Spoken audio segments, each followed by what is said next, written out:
cell phone video we're about to show you could cost this DDOT bus driver his job. Now, the city says what happened was unacceptable and cannot be tolerated.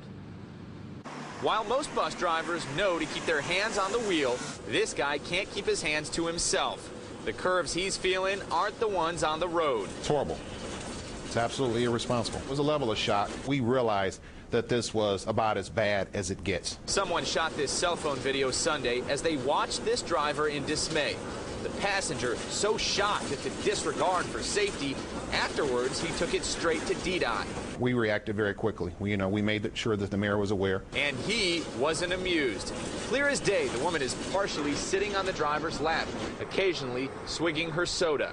During the investigation, the driver got a chance to explain. The driver said something to the effect that he and his lady friend had some disagreements lately, and they were trying to make up a little bit. He admitted he made a bad judgment call at that particular time. This was an isolated incident.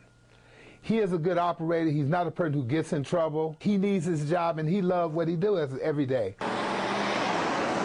Now he's hoping to avoid a one-way ticket out the door. His union tells us taking his job away is taking this too far. But the city disagrees. They've placed driver Timothy Carpenter on a 30-day suspension pending dismissal. We're going through a lot of hard economic times. If you've got a good city job, you need to respect that good city job. Do the job that you get paid to do.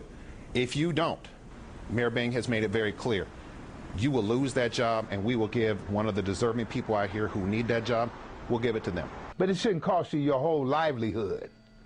You know, there are processes here that we follow at DDOT, and we're going to make sure that they follow the process.